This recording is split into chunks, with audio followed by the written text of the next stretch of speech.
welcome to another episode of Between the Pipes with Archie from All Everything Entertainment.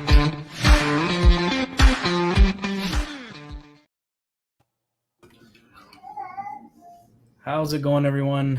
Welcome to another episode of Between the Pipes. I'm Archie. That way is Daniel. And we've got no games tonight, but we've got quite a bit to talk about. So let's get off and start with, I guess we'll touch base with what we missed or what we would have spoken about had there been some games, but we'll just touch base with where we're sitting currently based on the series and what games were played before. We'll start off with the Western Conference.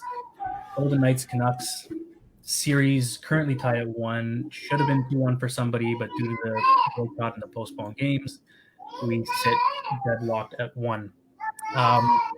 This series here caught me a little bit off guard. I was expecting it to go a little different to start.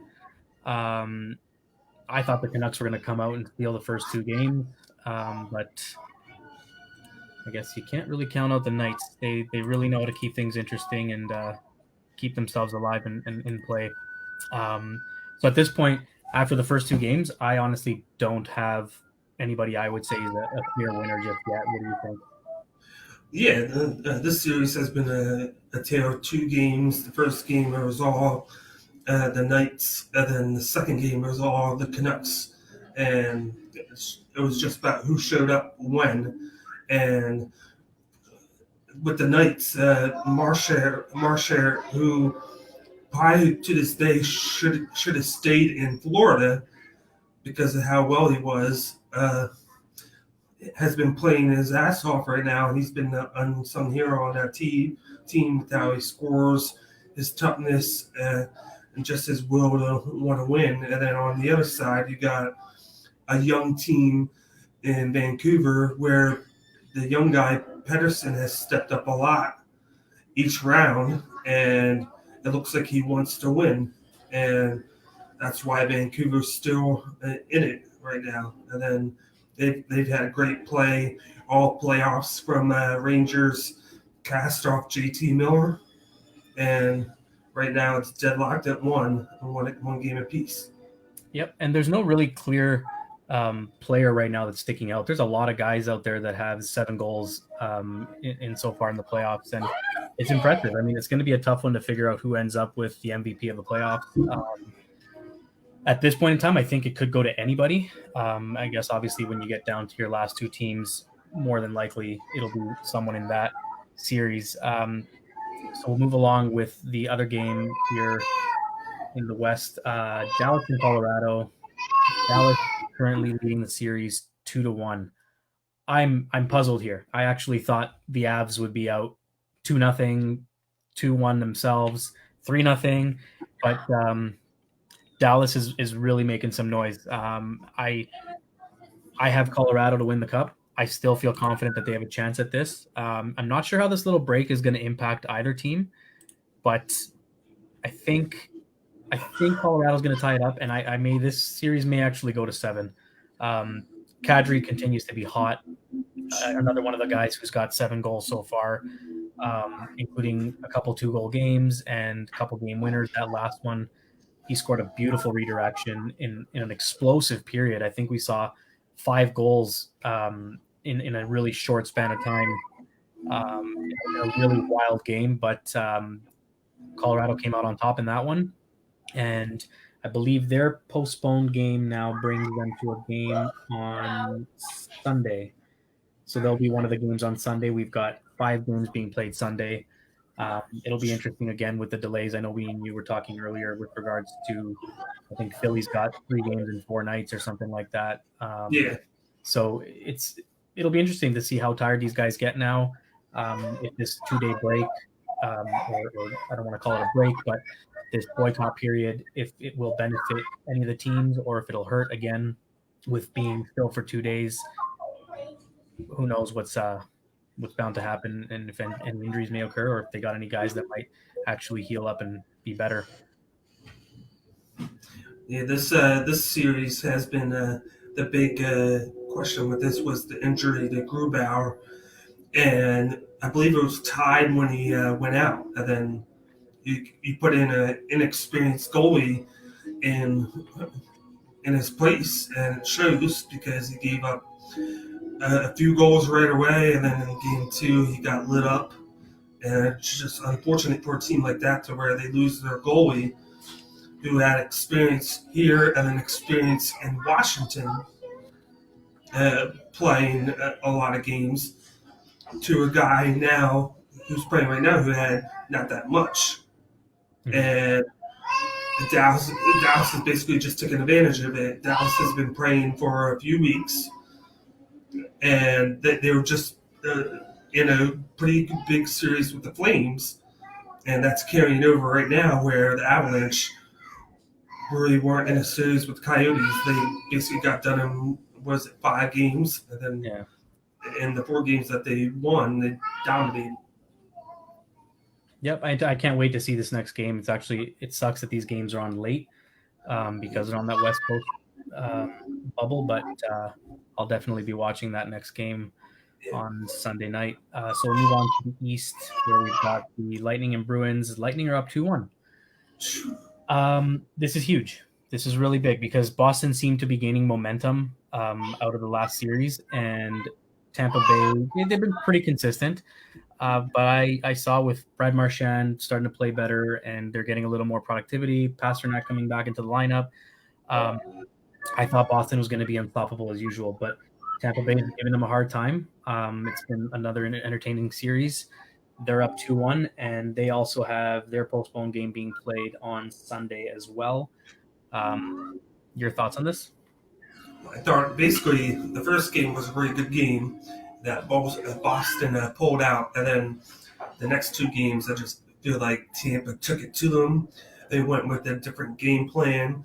You see, Braden Point has been on point this series with his. I believe he has 4 goals in the 3 games, something like that, and he stepped it up for them when they needed a guy to just score goals. Like Kucherov is going to do that, but he's kind of has been on that level, and they don't even have Stamkos back, and they're up 2-1 right now, I believe.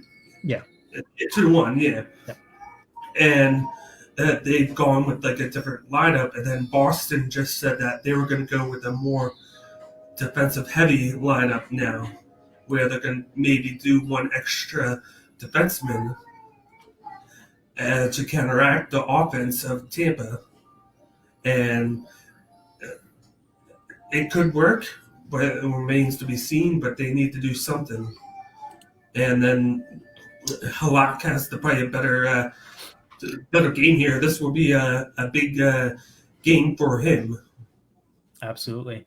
And to touch base back on what you said about Braden Point, he's had some of the nicest goals in the playoffs so far, and some of the goals Tampa scored is just they've made it look so effortless with their passing and just the way they penetrate the neutral zone and how they get through and have the defense collapse to the point where you've got all these bodies in front of the goalie. So now you've got the goalie's own team screening him and making it really hard for him to see. So Tampa's done really well with dissecting the game that way, and Braden Point's just been on fire and on point, exactly like you said.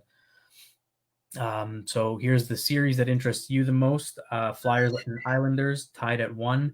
We will get into that controversial goal a little bit later. I even got a still image that will pull up as we discuss it. Nonetheless, series tied at 1. Another series that is postponed with their game being played tomorrow night at 7, and then it was supposed to be at noon tomorrow, and they moved it to 7, and then now they're playing Sunday also at 8. They're off Monday, and then they play Tuesday at, I think. I don't think I saw the time, but they're playing Saturday and Tuesday. So they're playing 7 o'clock tomorrow, or 8 o'clock. 8 o'clock tomorrow, 7 o'clock Sunday, 7 o'clock Tuesday. So originally they would have been played Monday, but that got pushed over as well. So, I mean, it's 3 games, 4 nights. It's going to be interesting because this could be a big momentum swing, especially, I think, with the team that wins tomorrow. It'll be a big shift for them. What do you think with regards to the Flyers? How do you feel they're playing right now, being 1-1 right now?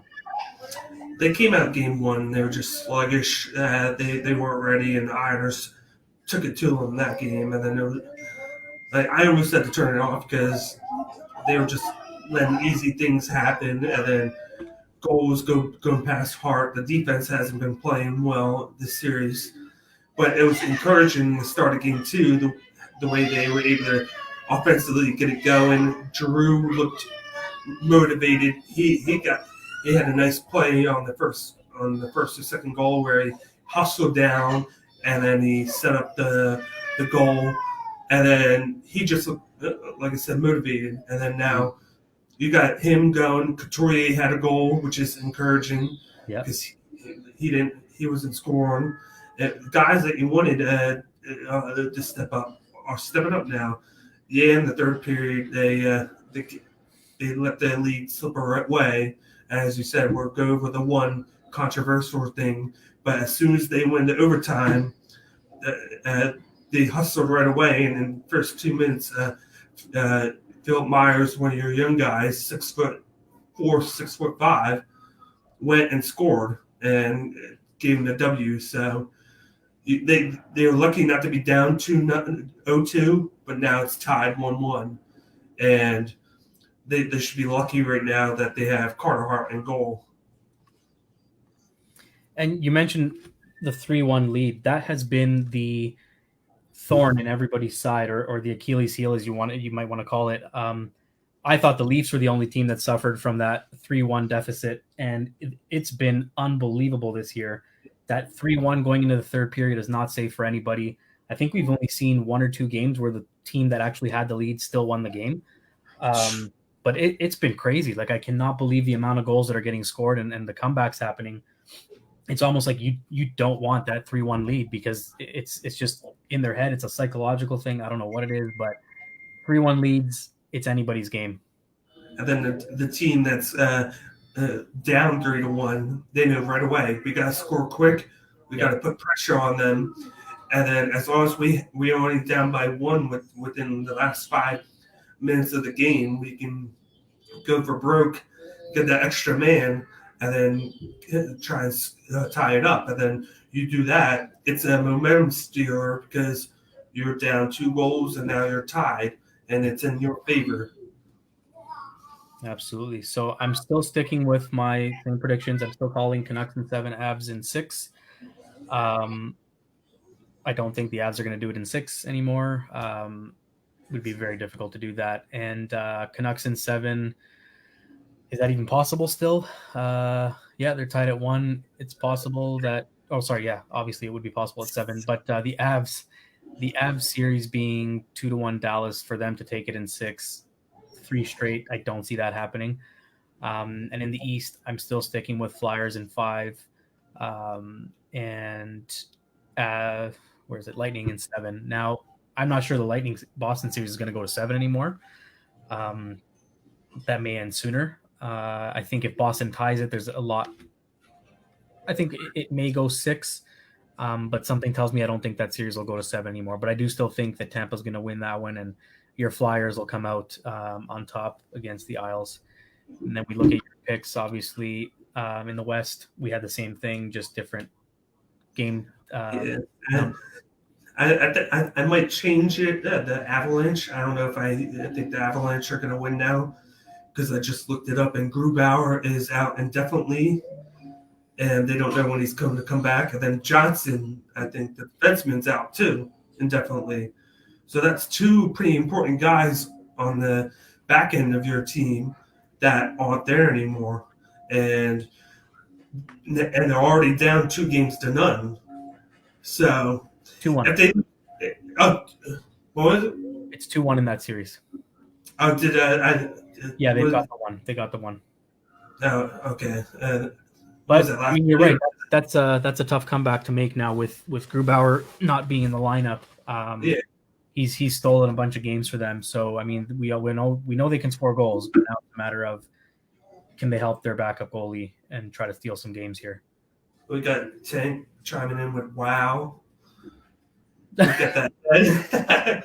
Yeah, man. I had to change it up. I had the quarantine hair for like 2 months. I had to get rid of it.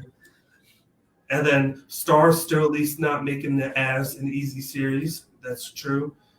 And he went bald. More comments on the hair. More comments on my hair than that. Oh, Sure.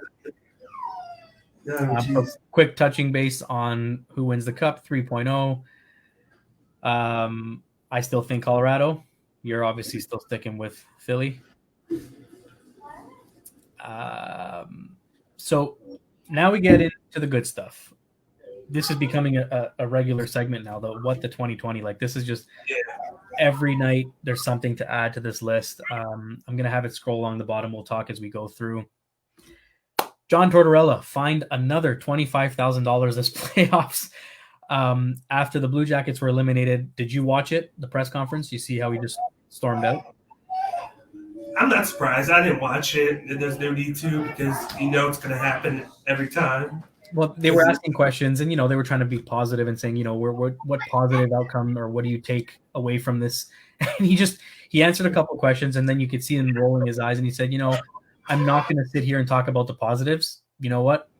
We're done here. Gets up, walks off stage. $25,000. That's $50,000 this playoffs alone. Chump change for a coach like that, but just funny to see that it's not the first time, and guaranteed won't be the last time that Torts gets nice hefty fines over there. Amidst all that, what's that? Decided to try this. Igor. Surprised with the Philly versus Islanders series. We know that. Well, we'll get into that because we'll be talking about that series a little more shortly. And then we got Jeff Goodberry with Avs. Yeah, he's looking at the Colorado as well. Yep. So amidst all this, Leafs do something. They traded Kapanen to Pittsburgh. This was a story to follow because so many things happened in a short span of time. At first, it was Kapanen to Pittsburgh for a first-round pick and a couple players. And then finally, as things kind of developed, we were able to confirm that the Leafs traded Kapanen, Jesper Lindgren, and Pontus Aberg, however you pronounce his name, over to Pittsburgh in exchange for Pittsburgh's 2020 first-round pick, which is 15th overall, Evan Rodriguez, Philip Hallander, and David Worsofsky. A lot of guys, I don't know much about these guys coming back from Pittsburgh, but I do know that I think Pittsburgh got fleeced in this trade.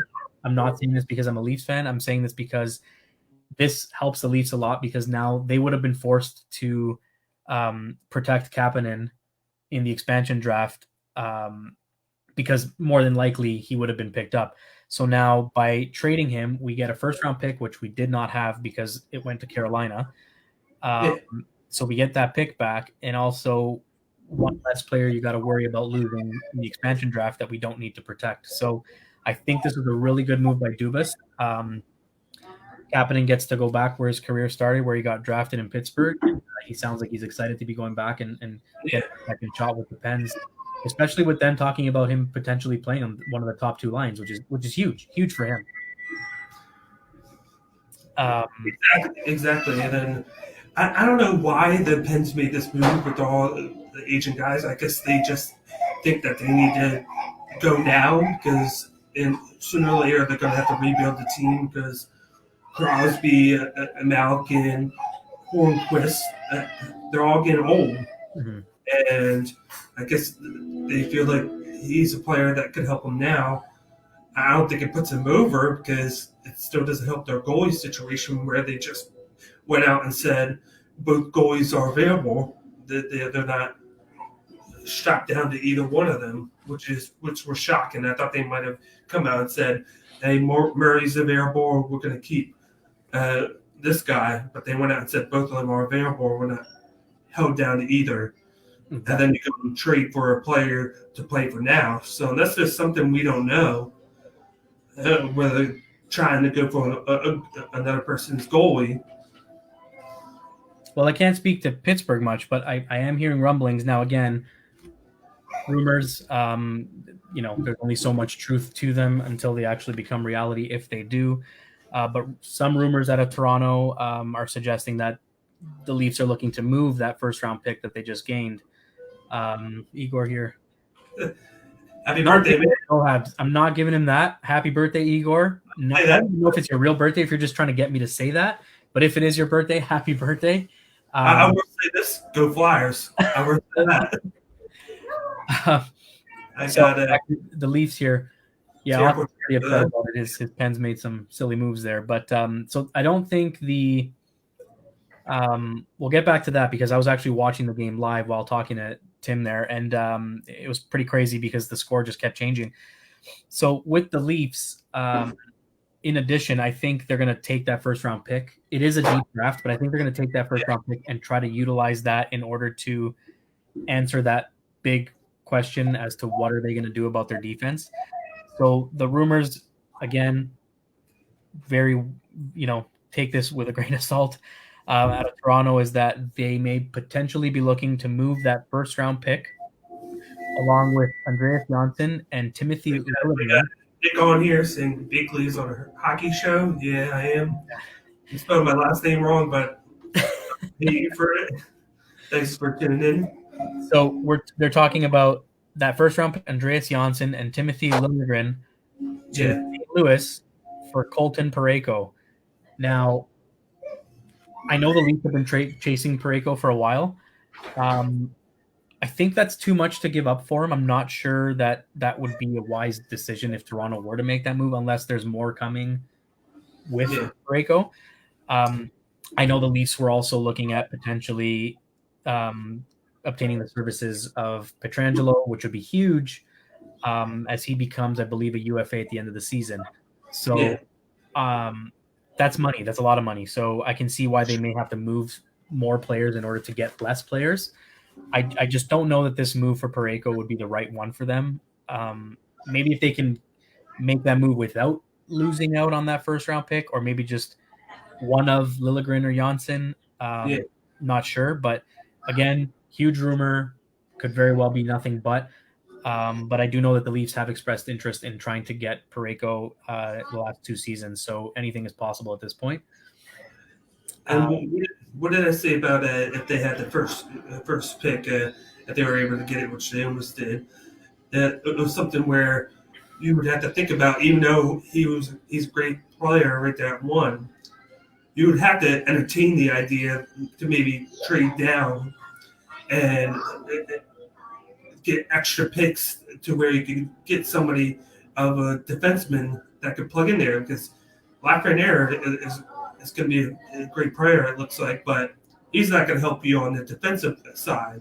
Mm-hmm. So unless you would have used one of your other pieces to trade for a defenseman, that would have helped.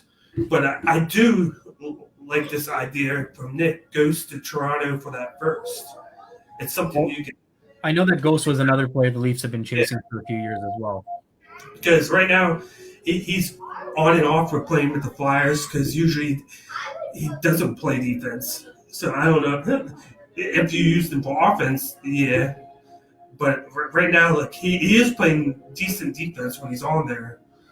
It's just that, do they want to take him for the offense and then hope he improves defensively if he can change on a different team? See, and that's the thing. I think the Leafs have too many offensive defensemen. There's too many of them that can join the rush, and I think we need a guy who's going to stay back. And I agree with Nick there. We do need a team under contract as well, which is why I also think Anderson will not play a game with the Leafs this season. You heard it here first. I know there's going to be a lot of people doubting me. I do not think Freddie Anderson will dress with the Leafs at the start of the season. He's going to want more money. The Leafs can't afford more money to give to him. And personally, I don't think he's worth the $5 million he's making right now. Again, but he won games. He played a lot of games. He faced a lot of shots. But again, what hangs over his head? 0-8 when it matters the most. We talked about it before with Georgiev. I don't think New York's going to move either of them, because I have a feeling Lundqvist is out, and he'll probably. Yeah, he's out. He might retire. Like, I don't know. He might call it a career. Why not? Right? He's had a great one. So yeah, anything could happen. I think it's going to be a really fun off season, chasing all these rumors and whatever actually turns into something of a reality. Yeah. Yeah. Austin wants a first round pick back. Not happening. You guys got fleeced. Take it. So Islanders capitalize on botched offside. So I'm gonna pull this up here because I do think that the refs really messed this one up. So I did some photoshopping to make sure that I got this right here. All right. So there's the play. Yeah. And I've zoomed in to where the guy's skate is in the zone and the puck is also in the zone. Now the questionable thing is the puck has to be entirely past the line. And in this picture, I see it past the line. I see a tiny bit of white. Now we have seen instances where goals have been called back because of, I forget the name they use, but there's a term where based on the angle, it looks like it's crossed the line, but when you look overhead, it's not. In this particular case, I think it was an offside. I mean, this was me freezing the image on a YouTube clip. So I feel like with the technology they have, and they do have that one camera angle that goes right down the blue line, and they kept showing it a little too late, but I know that they have the power to rewind that camera because it records all game. So I do think that in that angle, they would have seen that skate was still in the zone when that puck entered. Now, I believe the ruling was it was inconclusive, which blows my mind because how is it inconclusive? It's either offside or not offside. I mean, in my opinion, if you can't conclude, you should have to prove that it was onside. But again, the ruling was offside, so they got to prove that it was offside because the ruling on the ice was a goal. And it was quite a bit after this play that the puck ended up in the net. So for them to go back and review it, I think the refs messed this one up. Your thoughts? Yeah, I was listening to the radio during it, and Jason Martinez, who is the commentator on the radio for this, said what he heard is he thinks they were watching the wrong tape because the way the play was it was a continuation, and he thinks that they watched the video afterwards because of how the Flyers called the play and what they were challenging. Because everybody was watching the stills, and you got 27 different cameras out there to look at, and all of them said that he was offsides. But then they called it, like you said, inconclusive. So I don't know how you get inconclusive. It's either he is or he isn't offsides. So the only thought process was they reviewed a different play. Mm-hmm. Instead of the actual play that they wanted to review. Yeah, and I mean, we're getting a lot of people agreeing that it was definitely an offside. I mean, like I said, if I froze this on YouTube, I can't see how they couldn't get a better angle or a better view of it from that blue line camera that would have made them see it. Igor doesn't agree with me very much. They got all the technology there. They do, and they actually have more cameras now than they do during the regular season. So, under regular circumstances, so I'm not sure how they missed this call. But and then on top of that is that they're there. The headquarters isn't it in Toronto? It is at the same time. Yep. Yeah, so it's right there. They don't have to go far to contact them. They contact them, have them look because usually they have all these cameras and they got like 6, 7, 8 people that are looking at each camera. It's a room. That room is pretty impressive. I mean, they literally have wall-to-wall screens and every angle. Like they've got angles that we don't even see. So I mean, I don't see how they made that mistake, especially in such a crucial play. That also ended up putting the Flyers on a penalty kill because it was a failed challenge. Yeah. So and the only thing that you can think of is they reviewed something else. Yeah. And I mean, it ended up being a double-edged sword because as the Flyers, you have no choice. You got to challenge it.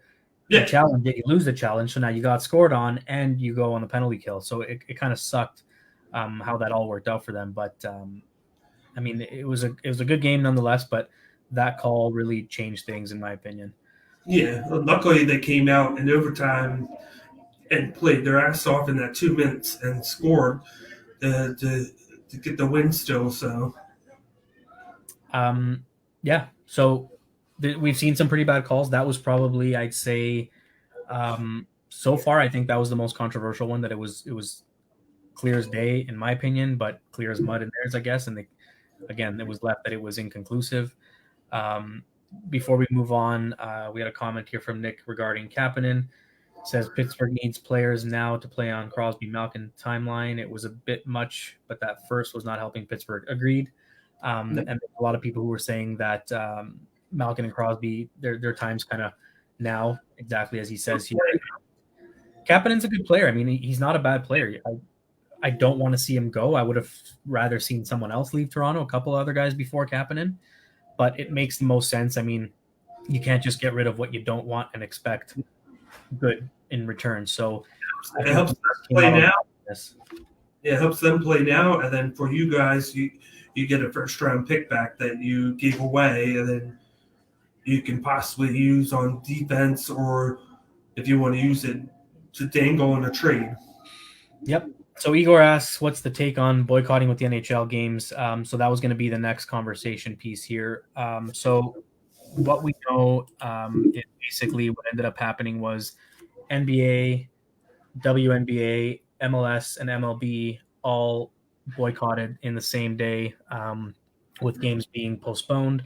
I know a lot of people don't like the terminology being used as postponed, and then there's the argument of whether or not these are actual boycotts or whatever it is, strike. Someone said a strike online, which I still disagree with. But yeah, so what happened was all these leagues boycotted and did not play, but hockey went on as scheduled that night. Now, a few conversations were had where the Lightning and Bruins said they both found out about this moments before stepping onto the ice. Given logistics, I guess they decided, at this point, nobody really knew what was going on. They went ahead and played. As a result, the NHL was under scrutiny, a lot of eyes on the league, a lot of people saying that the NHL made a big mistake in not following suit. However, what they did was the next day, the Hockey Diversity Alliance, spearheaded by, I believe it's Evander Kane, basically submitted an official letter to the NHL asking them to boycott as well and join the cause. So in doing so, shortly thereafter, it was announced that the game scheduled for yesterday as well as today would be boycotted and postponed as a result. So in the event, I mean, they had no choice. They did what they had to do. It was at a point where if they didn't, it would have only got worse. And in doing so, they're still getting criticized for perhaps having done it too late. Yeah, like Nick said, that they're afraid of the backlash. Exactly, and that's exactly what it is.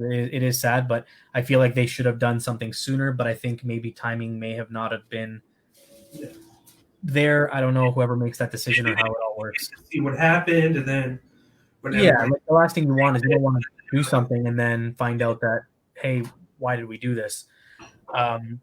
So that ended up happening, and then the NHL was okay with it. I don't think they really had much of a choice because as a union, the players technically have the ability to walk off whether they like it or not. Now,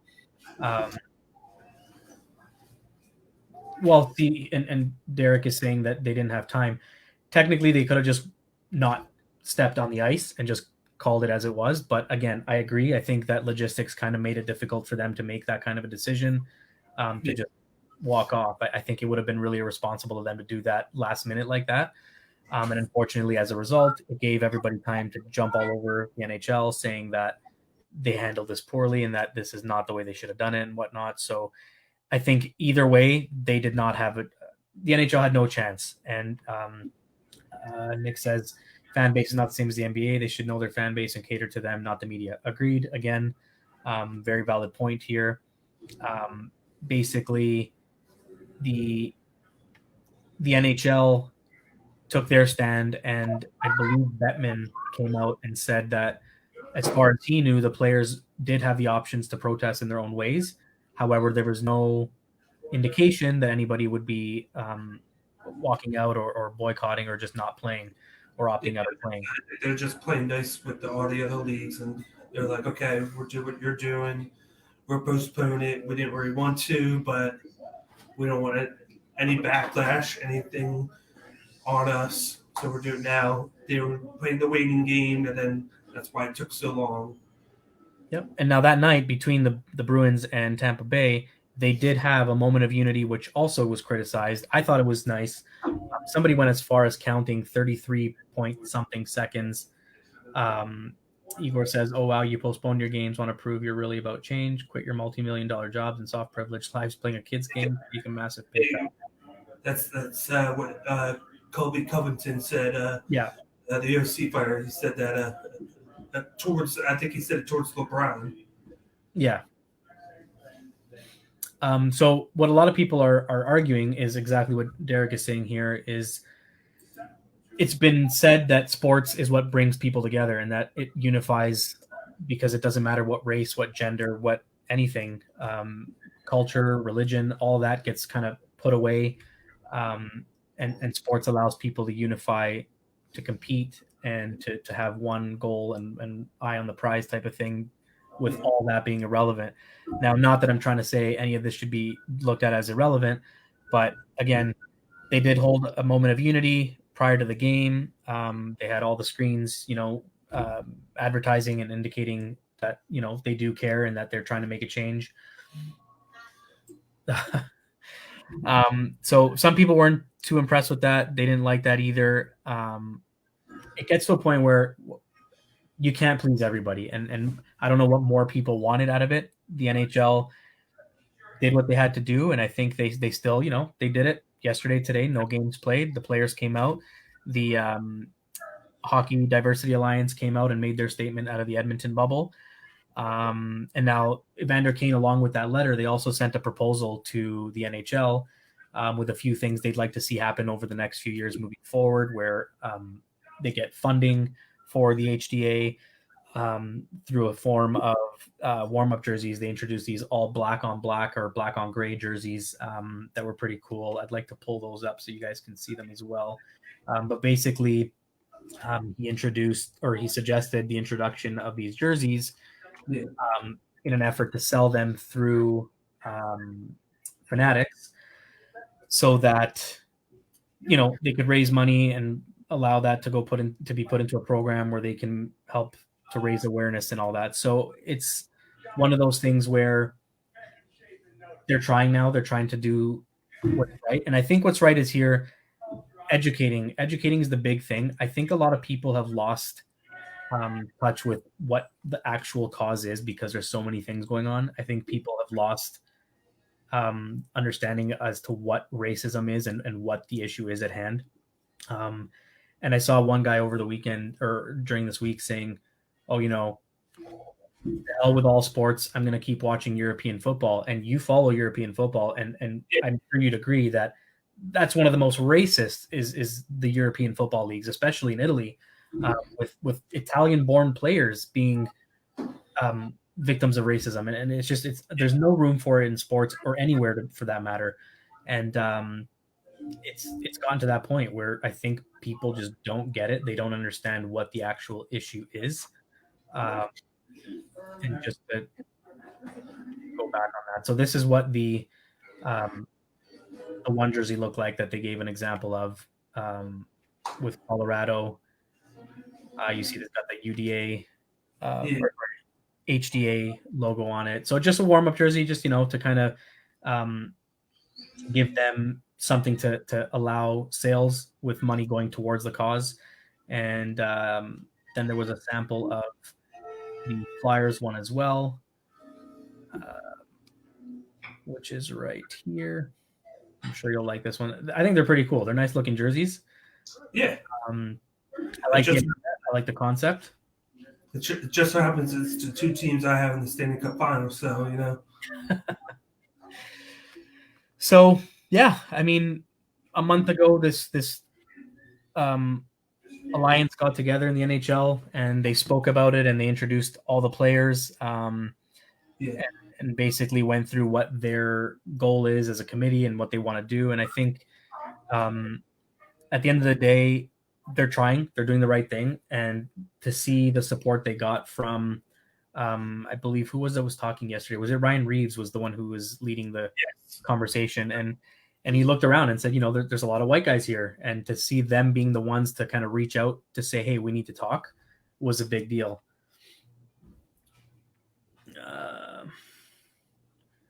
So Nick saying here, Kevin Weeks, and Carter are outliers.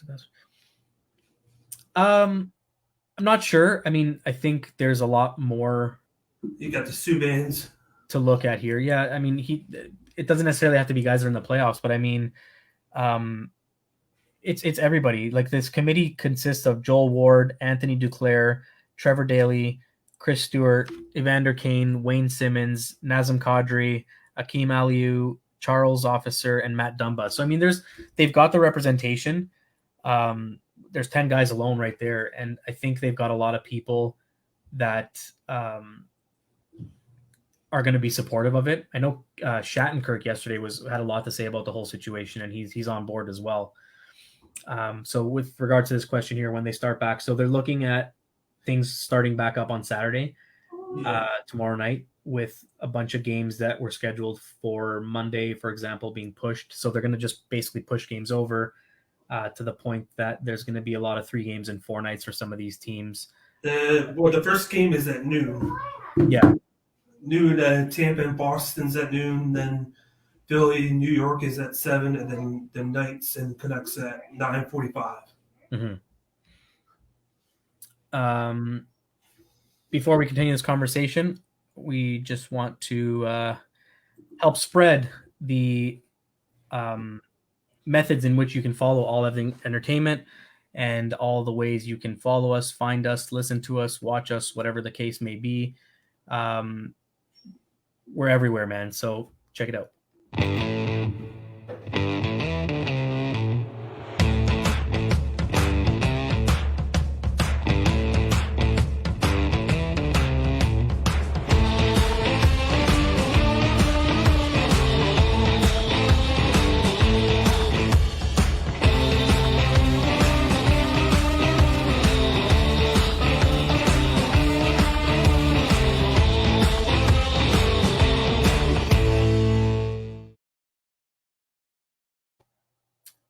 So there it is. So we're also, in addition to that, you can find us on SoundCloud as well, iTunes as well.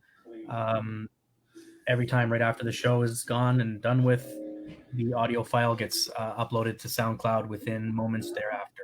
And then props to you for doing all these crazy, awesome videos for the site and for all the shows. You got that one that you just came up with, which was great. And then you did the edit one, so we don't have to take 20 minutes to do our plugs, which is awesome. That saves us all that time. Me and Josh are so happy we don't have to do that, and all because of you. So thank you, appreciate it. Much obliged to you. Always looking for ways to make it easier for us. There's a lot to talk about, and sometimes you don't want to forget certain things. So I mean, this gives us time to focus more on our shows, on our viewers, to be able to get to our comments, and focus on that as well. So any of those videos that you see, this guy Archie is the man behind the computer. So Nick saying here, this helps Philly since they don't generate offense. They can hope New York will be dead from playing their zone for 3 days, and Carter Hart can keep them in the game. Thoughts on that? Well, of lately, yeah, because I give him a pass for the Montreal series just for the fact that Montreal came out with a different game plan. They used all those young guys, all that speed, and the Flyers didn't expect that. The Ironers come out and just did something completely different. And as always, the Flyers had the game plan around that, and then they came out strong game 2. And then they fell off game at the end of game 2, but then recovered. Their defense needs to pick it up. That's what it is. Their defense needs to play well, limit the chances that are put on net against Hart, so that when their offense scores, you're ahead, and then it's always easier to play ahead than it is to play from behind. Mm-hmm. You don't want that 3-1 lead. No. So Igor is saying Islanders in 7. How do you feel about that one? He's also the one that said the Canadians were going in 7. So I still have the Flyers in 6. I got them there because I feel like they got the scoring that hasn't 100% been there, and they got the goaltender. And I just feel like at the end of the day, they got more on their team. Yeah, Islanders have been scoring, but they've been exceeding what they should be doing, whereas the Flyers have been underachieving, and they're only tied 1-1. Yeah, and again, like I was mentioning earlier, I was watching the game the other night. Tim was online. It was the late game, and the amount of times that game changed score, like before I could even say, "Oh man, Colorado scored." It's like, whoa! It was just back and forth. It was unreal. I have to agree with Nick on this one. Justin Braun is a damn anchor. Try telling Philly fans that too. I argue with people all the time about this. That like, why do you have Justin Braun? You gave up like a second for it because of how he plays. Like he played all those playoff games in San Jose. We get him. He's exceeded what he was meant to do. He's been one of our best defenders on the team. Makes plays. He stays in the zone. He does what he has to do. Mm-hmm. And we could have been worse. Our defense has been worse in the past years. And this is one of our better years because we have that good mix of a vet and young talent on the back line. Yep. And we missed out on one other thing. We were talking about it earlier. So the NHL is currently investigating Dale Talon for reportedly using racial slurs in the bubble. He has apparently, as you said, denied. I'm just trying to see. Obviously, they're not going to give too much examples, but he says he is not a racist by any means and has never said anything of that sort. He's all for peace, all for the alliance, and what everyone is trying to do right now. I don't think there was anything said with regards to what. Just some racially insensitive remarks to the Associated Press. He must have did it real quick because that's how the playoffs were for the Panthers. It was right in, right out because they lost. Was it 3-1, 4-1 to the Islanders, and then they were out, and then he stepped down, which is the theme of these allegations right now because we got another one right after this that I assume we're talking about, which by the same situation, just a different topic. But why is he going to out himself if he actually did it? If he stepped down already, what are they going to do? They're not going to do anything because he's not with the team anymore. So I've got a quote here, which I think is hilarious. The conversation with him. So he says, "I don't recall it." The former GM said, "I don't remember it. I don't ever use the word. They said I said something after Dumba's speech, and I don't remember even seeing Dumba's speech. I didn't know Dumba was black. I have only ever seen him as a hockey player. I did not know he was of color. That's all I can say. I need to find out what is going on." Dumba is a Filipino Canadian. The Panthers told Richards they would not comment any further. Now, yeah, this is, I think, almost as dumb as who was it there in Philly who says he doesn't know what's going on outside the bubble. Like, is that their head coach? And come on, it's. I don't understand how you don't know what's going on. You're not literally, you're in a literal bubble, but your brain isn't. I got Nick disagreeing with me about it, saying that they gave up 2 high picks for Braun, even though he's been one of the best players on the defense this year and helped them to get a 1 seed. So it's one of those things where it's like you had 2 high picks, but when were those picks going to really help you? Mm-hmm. What else? There was, not that he's playing many games, but we never know with goalies these days. Yeah.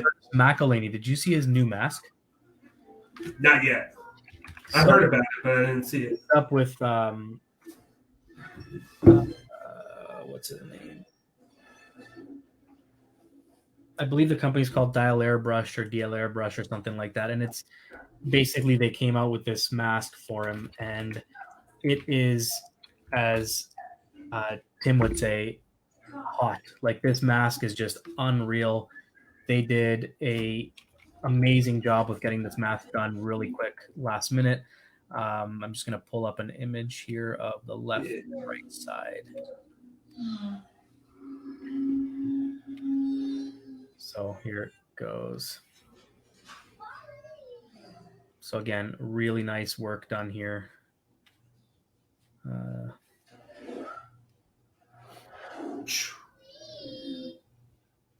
Oh, wow, I see it now.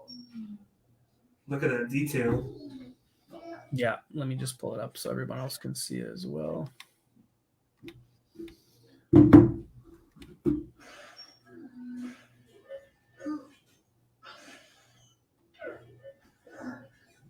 Yep. So look at that detail. Like, the airbrushing they did on this mask is just unreal. I find it a little odd to see a Boston Bruins logo on the side of a Tampa Bay Lightning helmet. But again, the justification, the reason behind it is obviously for other matters that are much more important. But this mask is beyond hockey here. Fire. And on that front part here, where the mouth is, it's got the fist. Just a fantastic mask. I think it's amazing what they did here. Yeah. On the topic of masks, Nick says the best mask of all time, John Van Beesbrook. No, absolutely not. I'm going to argue there because there was way better, nicer ones than that. Felix the Cat was my favorite original.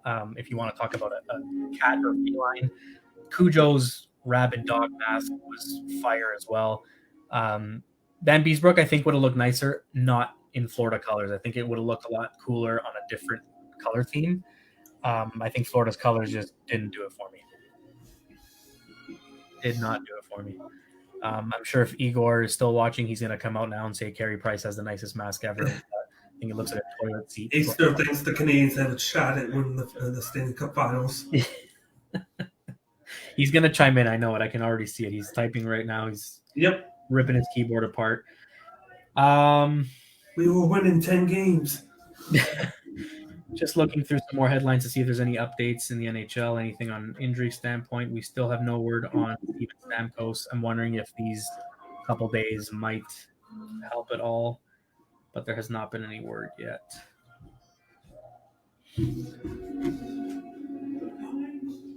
From the last time I read that you were supposed to play game 4 or 5, but yeah, I thought maybe with a little bit of a delay in things, maybe would change, but it has not.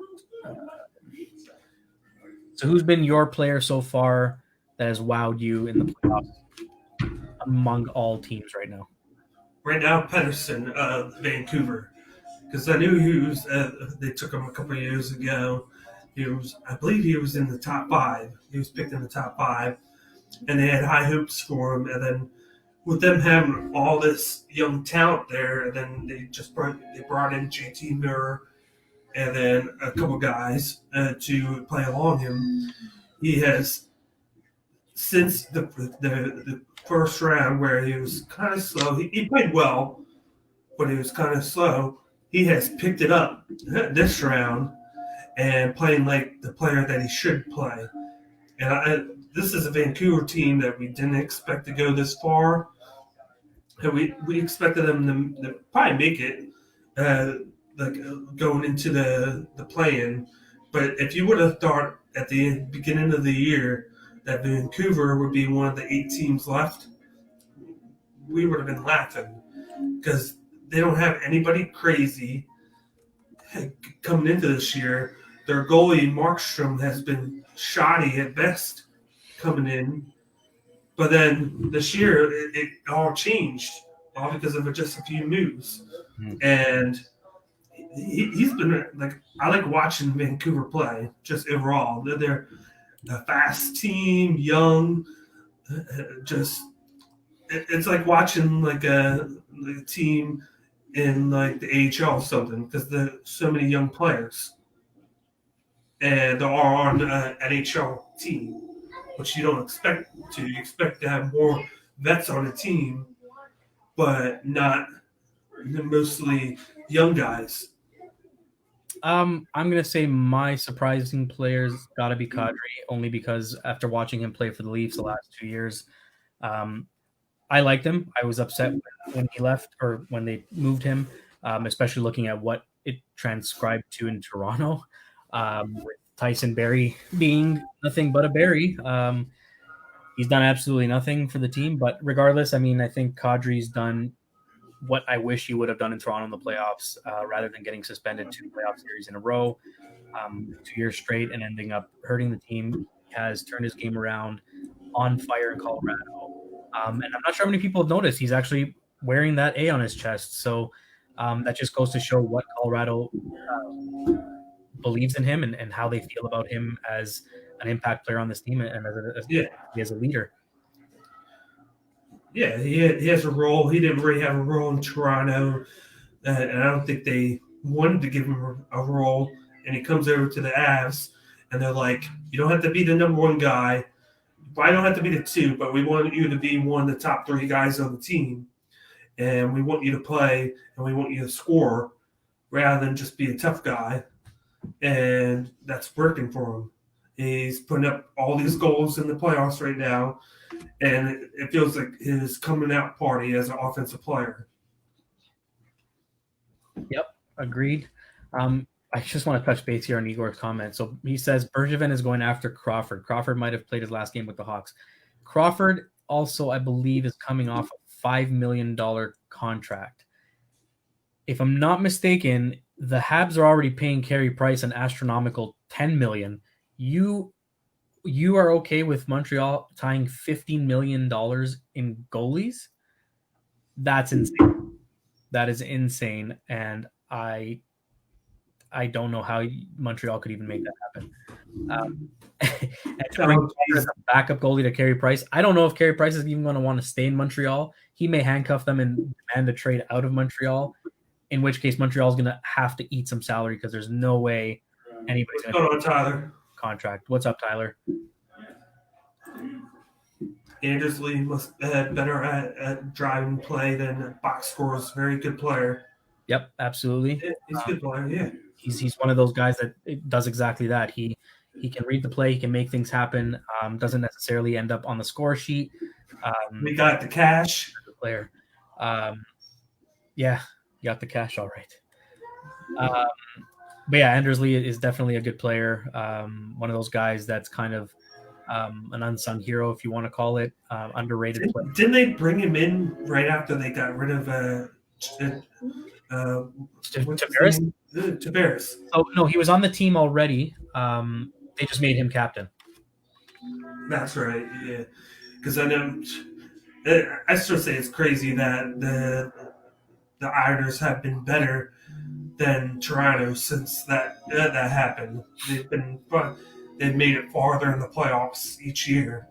They made some big moves after Tavares, and to be honest, having your captain making $2 million is not too shabby. So I think then bringing in him and then having Barry Trotz there, to where instead of having a guy that you rely on, you're doing a team effort now, where it's you got the goalie situation and the defense, and then you just whoever scores, and Pegu has been playing well for him.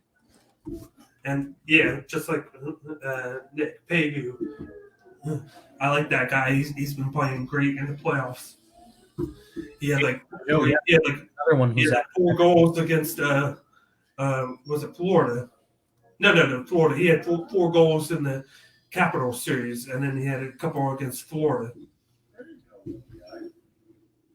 I'm pretty sure he's definitely one of the other guys at 7. I'm just trying to find. God bless Jeff Molson. I hate the Canadians. I'm just gonna say it straight up.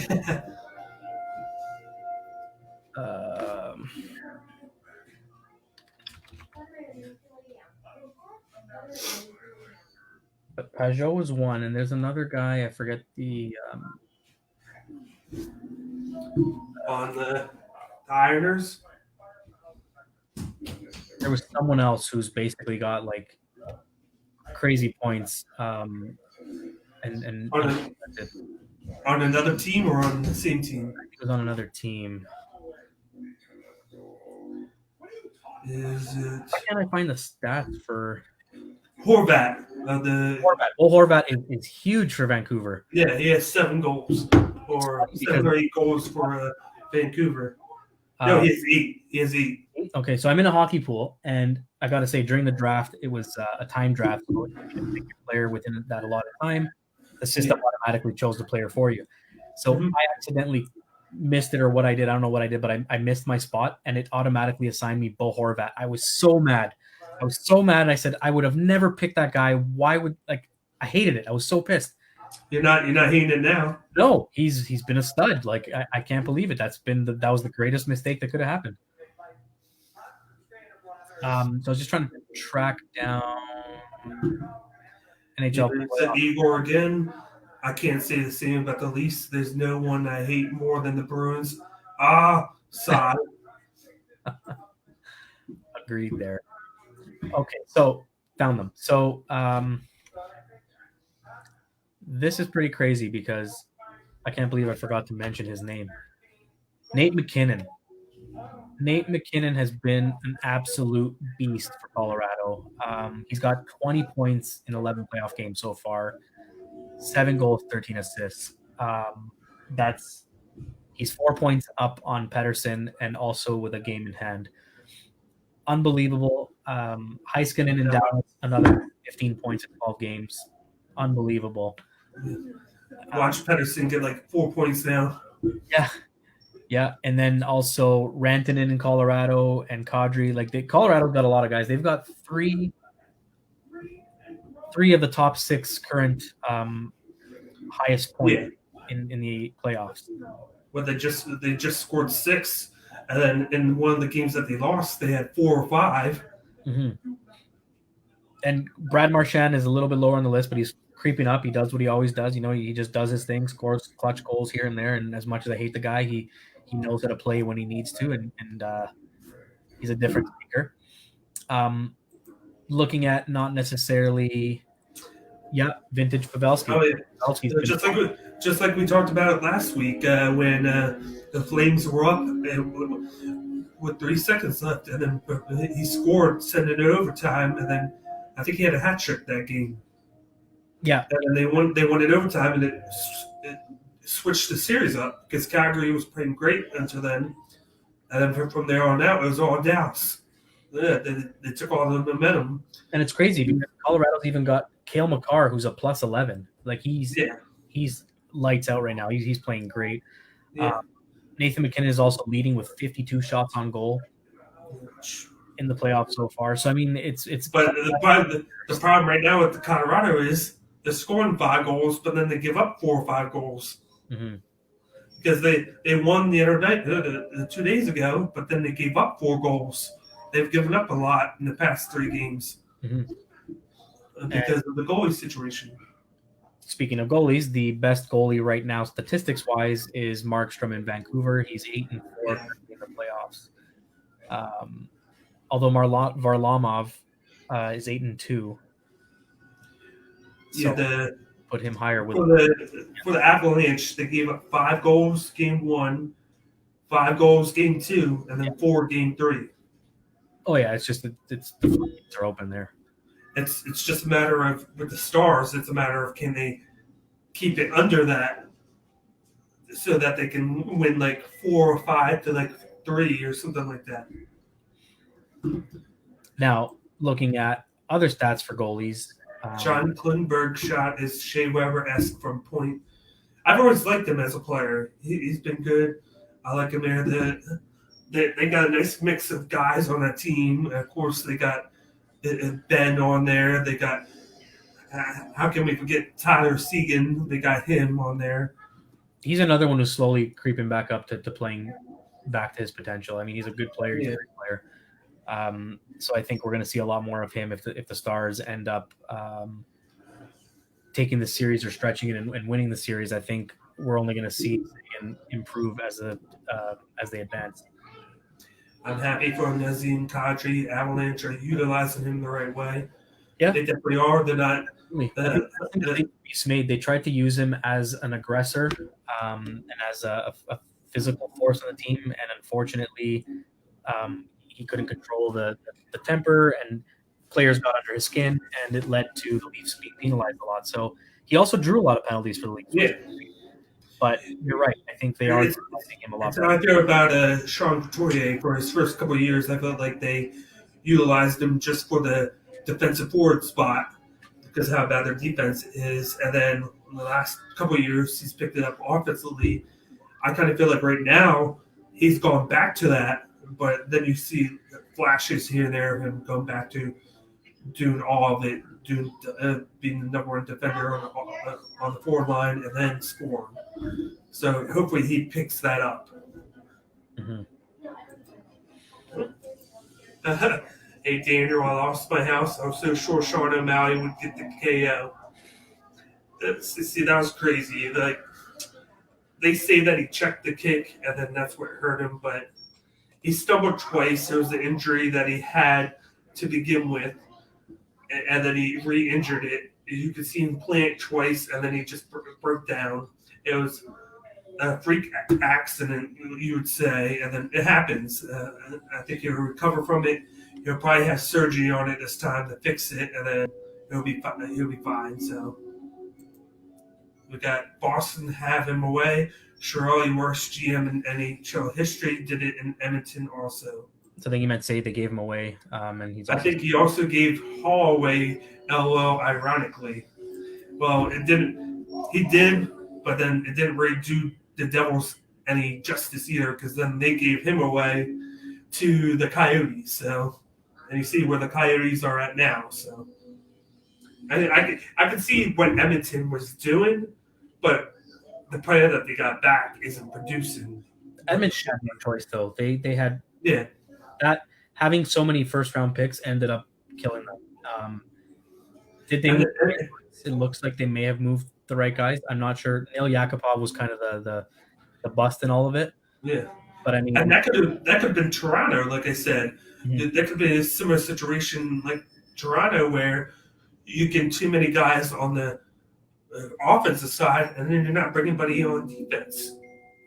And then the difference between Edmonton and Toronto was Toronto had a little bit better goalie situation. Not much, but a little bit better. Where at least they knew that Anderson was the guy, whereas in Edmonton, it was kind of back and forth. You didn't know who was going to be. And then just like in the Chicago series, a team like Chicago woke up because they got the extra chance, and then they just destroyed Edmonton on the defensive side.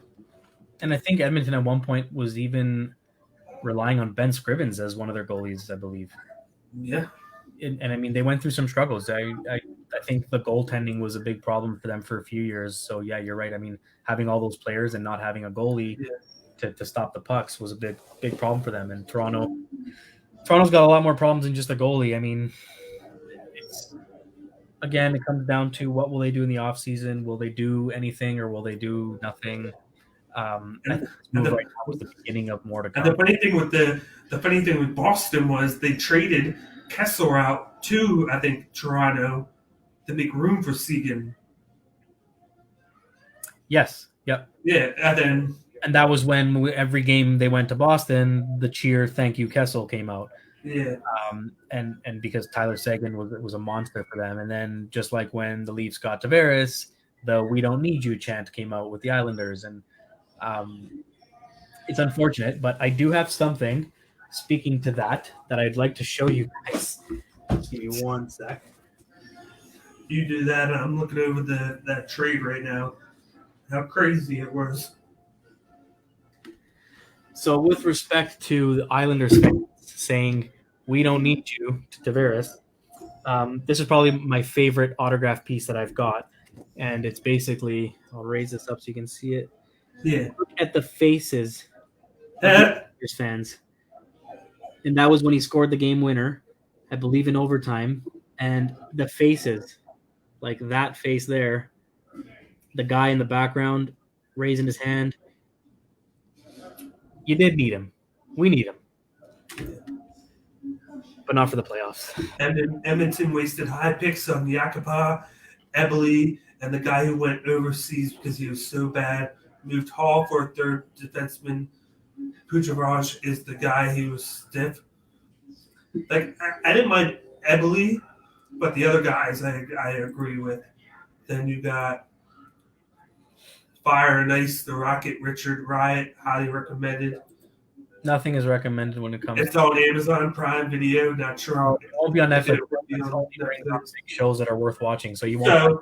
Anything Montreal Canadiens will not be on Netflix. So to go back to the Tyler Seguin trade, the trade was actually on July 4th, and between Boston and Dallas, it was the Bruins sending Tyler Seguin, Rich Peverly, and Ryan Boutin to the Stars for Lou Erickson and 3 prospects who wound up being Joseph Morrow, Riley Smith, and Matt Frazier. So I think both teams did well in it because Erickson and Riley Smith, I believe, are both still on Boston. I believe. Have to check. I'm not sure. I'll check real quick. Here it is.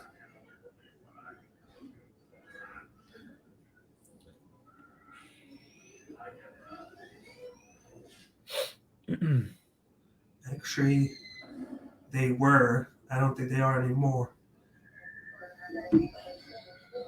No, Riley Smith's not anymore.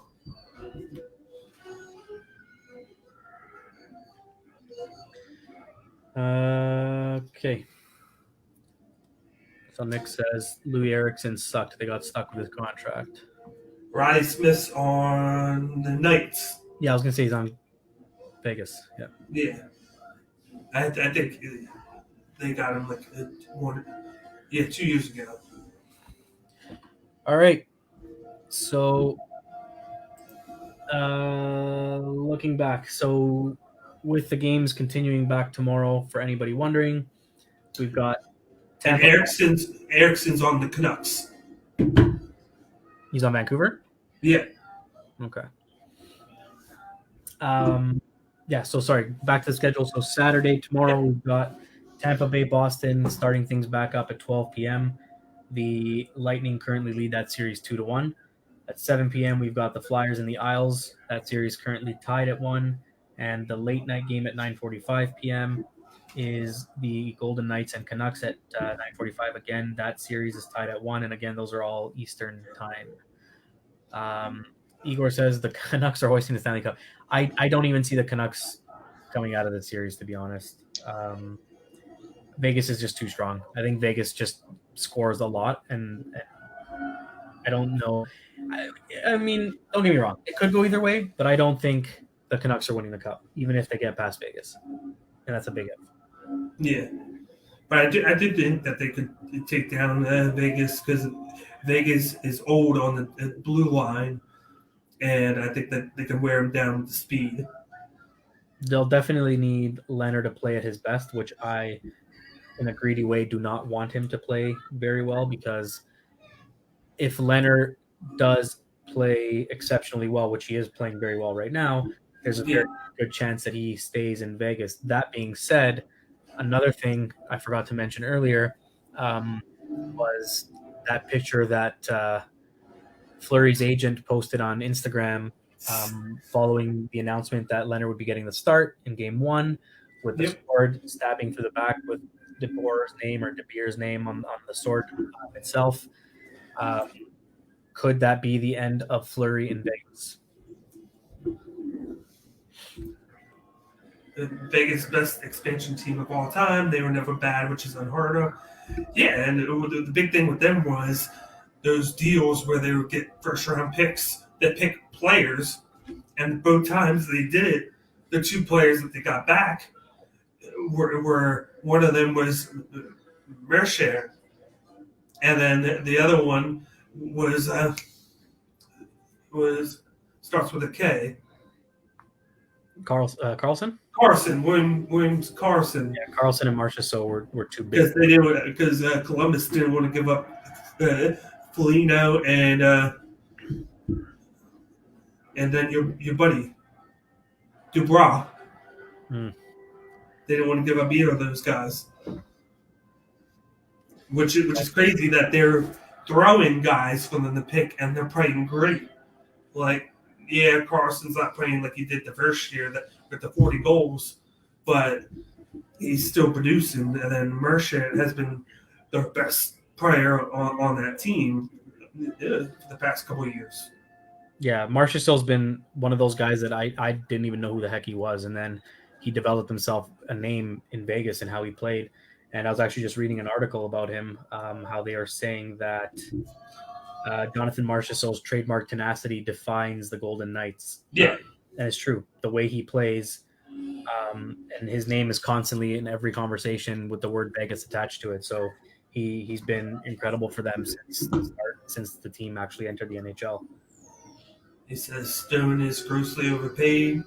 Yeah, I can see that. He's actually producing right now though, so sometimes you have to overpay to bring a guy in, even if he doesn't produce that way. It's the only way some teams can do it in this market. Mm-hmm. And then he said Hala, which he has never really produced that much for them. Mm-hmm. Then you got Igor. It's great to hear your ideas, Archie, but when was the last time the Leafs actually won the Stanley Cup? LOL. 67. Yeah. You guys say, when was the last time the Canadians have won it too? Well, 93. 93, but I'm saying, how old is he? So let me tell you something. I went because I feel like every Leaf fan should experience going to Montreal to watch a game in Montreal. So I went to Montreal to watch Leafs in Montreal. As much as I hate the team, I love the city. Montreal as a city is an absolutely beautiful place to go. Great food, great nightlife, great atmosphere, fantastic city. So went to the game. Unbelievable how many people fit in that arena and how many Montreal jerseys you see. They're a massive, massive team. Although 50% of the crowd will always be Leaf fans there as well. But Montreal won the game. Go ahead, Igor. Be happy about it. They won the game, and I still wore my Leaf jersey. And walking back to the hotel, I can't tell you how many people yelled 67. There was people who had Montreal fans wearing Leaf jerseys that said 67 and on the back, losers since. I've only seen that stuff on memes online.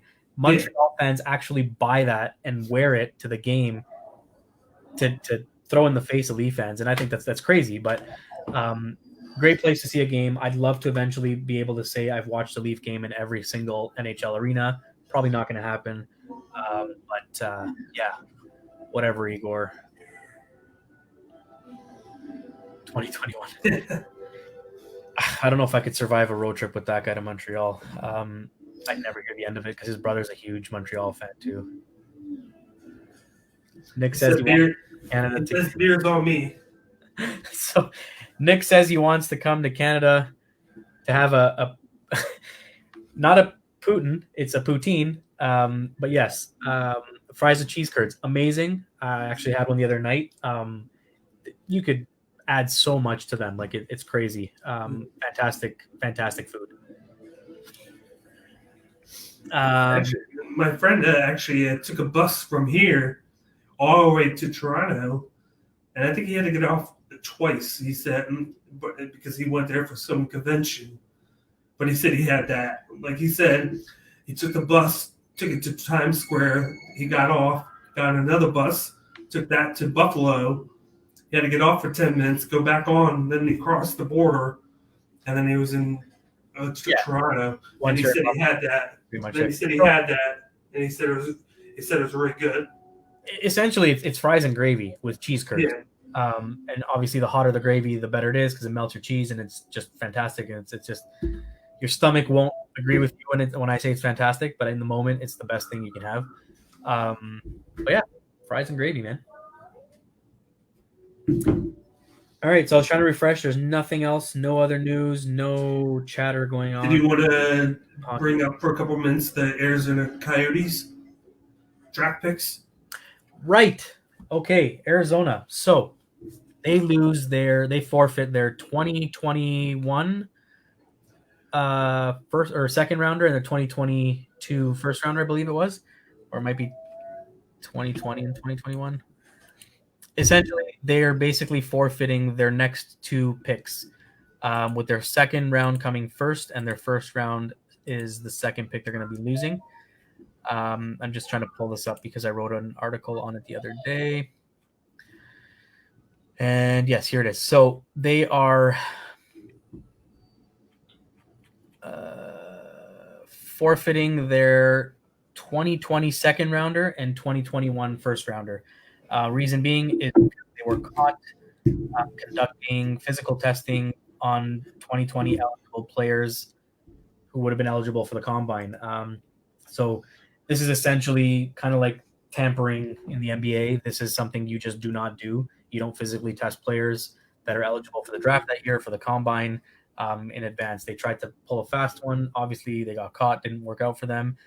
This now cost them 2 picks back to back. So I'm curious to see if they can obtain a pick now through a trade and still have one, or if they're just banned from making picks in those 2 years. Like, I don't know how it all works, but they took they're being able to trade. They just took their pick away that they had, and now they gotta, if they want one, they gotta trade for it. And then did you see that they cut 30% of the employees that work for the team? Out of 120 people that work for the Coyotes, they had to cut 35 of them. So there was a conversation I was having with somebody today who insisted that Austin Matthews will be a Coyote. And I said, as much as Arizona fans would love to see that, I don't think the team is going to be around by the time Austin Matthews has that opportunity. I think they'll be around because all three Arizona teams had to cut the cost. Them, the Diamondbacks, and then the Phoenix Suns. They all had to cut employees at the end of the day. It wasn't just the Coyotes. It was all three of them. I don't know why. I don't know if it's because of the cost in that city/state, but they all had the fact that the Coyotes have been rumored to be they can't sell tickets, so they're struggling. And this was a good run for them, but they're struggling financially to even keep the team alive there. They can barely sell tickets, so it'll be interesting to see how far they even go as a team and how long they last, because I sure as hell know that if they relocate that team to a place like Quebec City and give the Nordiques their team back, that team will by far outdo anything Arizona would have done for hockey. Yeah, but then how are you going to reseed everything division-wise? You'd have to add another team in the West. So you'd have to see if you could shuffle another team to the West or another expansion team. But I don't see another expansion team for at least another 2 years. I don't think, at least. Because you got to – that's the thing. You got to factor all that into there, because you can't have a team that then – like Quebec, where they're in the West, and then they're traveling all to the from up there in Quebec all the way to the West to like LA, this and that. Every day. Definitely have to be in the East, just like at one point, like it was when the Leafs used to be in the Western Conference, right? Like, and they got moved to the East, and then Detroit got moved over to the East as well. So Columbus. I'm not sure how that would all work, but right now the NHL's got 31 teams. So with adding Seattle, it gives you 32. And they're on the West, so they're going to place them where they need to place them out there, which helps out. Because I don't see another expansion team for at least another 2 years, and that's at least. Nick says Hartford. I agree 100%. I think Hartford would be great, and I would love to see the Whalers come back. I love that jersey. The crazy thing, though, with that is I've driven through Hartford, and it's not a big area. But I think they do well with bringing the team back. Yeah, they could.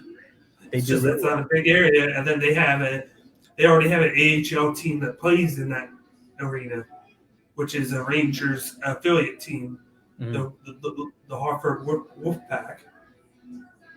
And he So says how would they handle that? Columbus can be moved. I can see that happening as well. Yeah. But expansion-wise, I don't think a new team will be added to the league. So it would have to be a relocation. Because after Seattle, because otherwise we'd have 2 expansion teams in the last 3 years, I think it is. So I don't see another one coming in, although Quebec would. Hartford, Quebec would be 2 great places to put a team back in. And then bring back to the story, it's another situation where they were given a penalty, and then just so happens that a week before they bring it out, because it was right after he resigned, the GM resigned, and then he's denying anything. But they're not going to be able to do anything to him because he's not working for them now. It's just crazy how you got 2 GMs that resign right after they dropped out of the playoffs, and then these allegations come out a week or 2 later. Is it just dumb luck that they got out of Dodge before the allegations came out, or are the allegations only coming out because they resigned and they can't do anything about it? And Nick mentions here, ironically, moving Carolina. So at this point, I would say move them back because they were the original Hartford Whalers. So, I mean, that could very well be a possibility too. Although I don't think Bettman would love to do something like that. He's got his way of doing things, and I don't think he likes. I mean, I think it was enough to bring Winnipeg back to Winnipeg, even though it wasn't technically the team that Winnipeg turned into. They still got a team back there, which is huge because I think Winnipeg is great to have a team there, and they're never going to have problems that they're having in some of these states. Yeah, they have that. Even in that small arena, they have a big. They got a big fan base.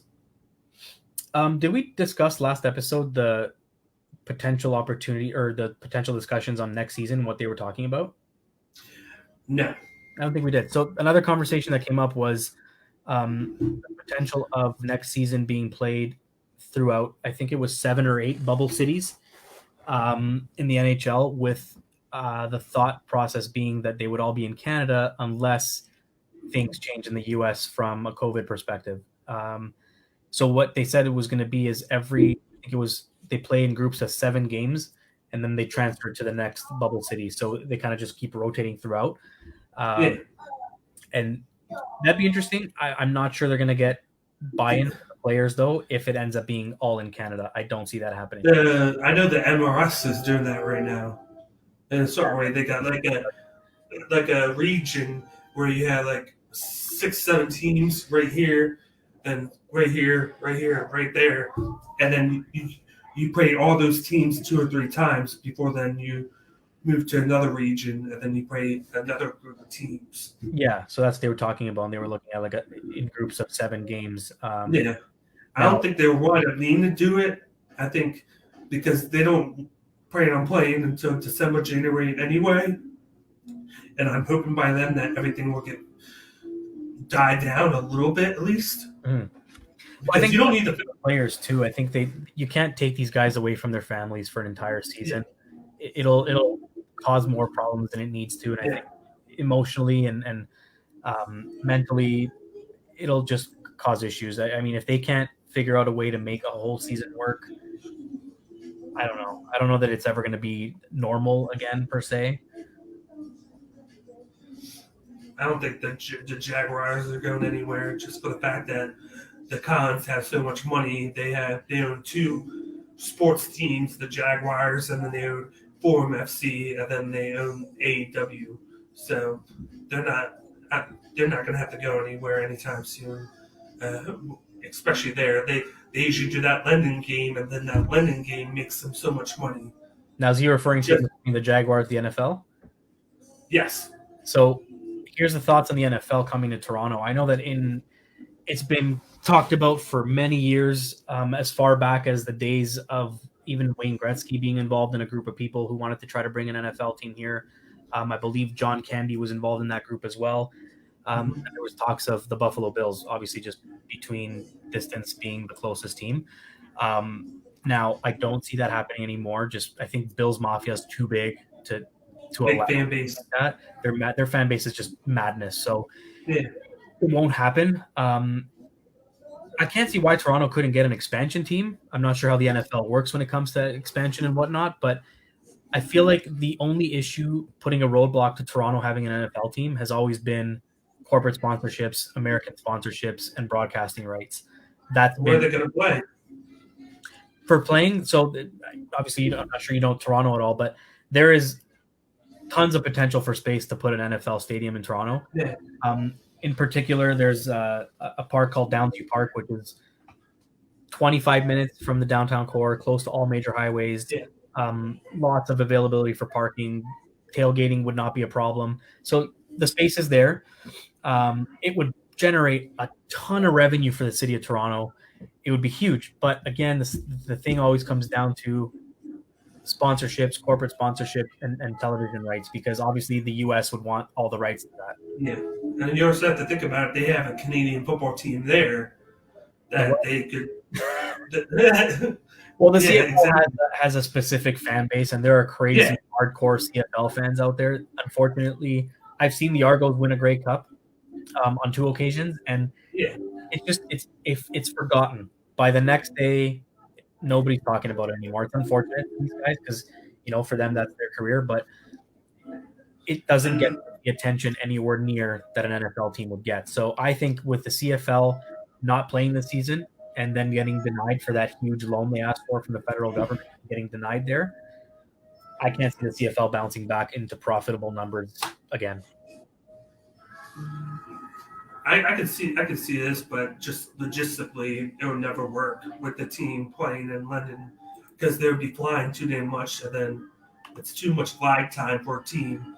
They have to travel 10,000 miles. But to move it into London, England, Yeah, that's insane. like they have plenty of stadiums to play in, and then they will get a fan base. It's just that for the team itself, and then for teams to have to travel to London each week, it's both ways. Especially them traveling 5 hours to go play a game on like a 1 o'clock time, so you got to leave early. It's just it leaves you with less time to do things, and you got to plan for that.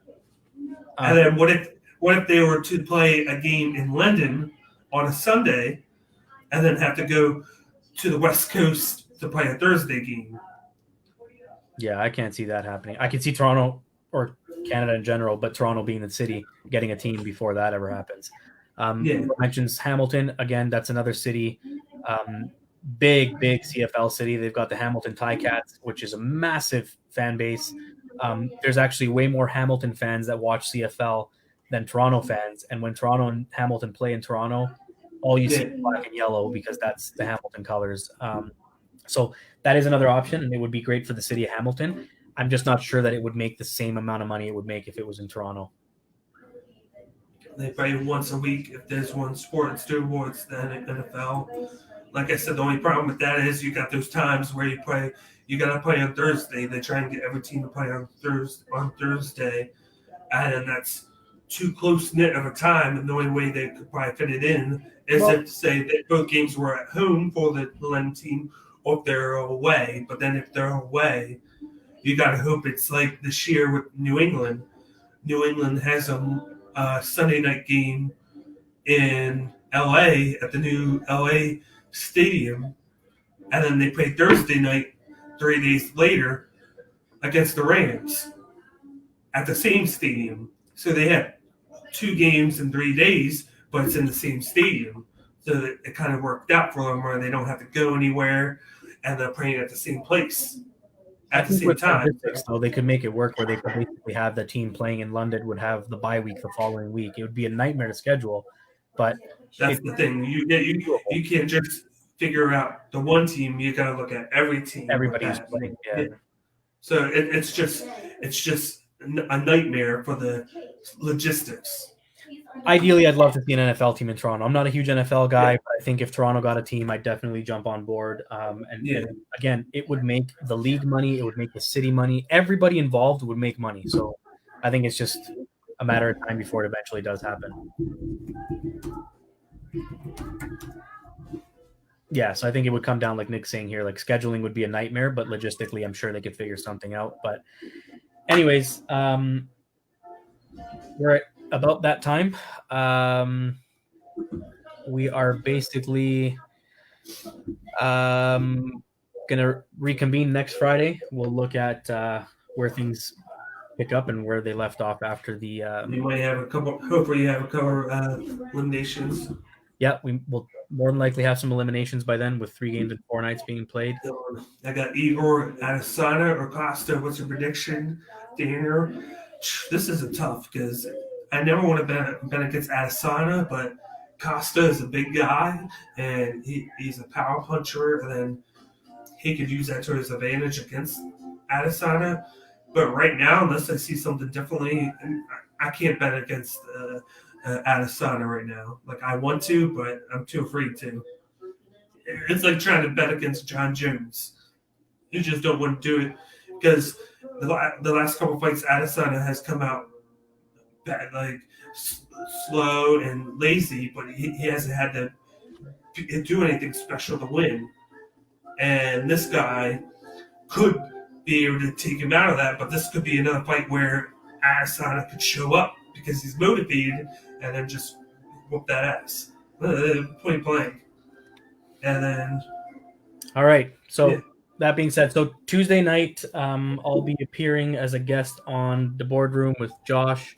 That'll be interesting because I've only known hockey. I do know some other sports as well.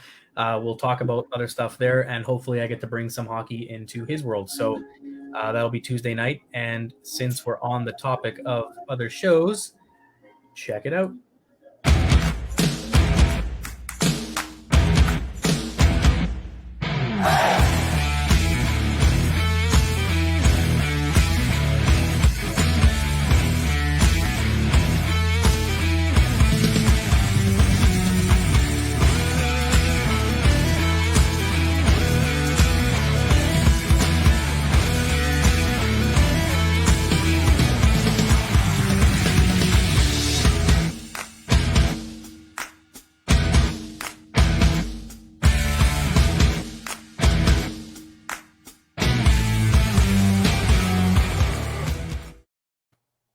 Bam.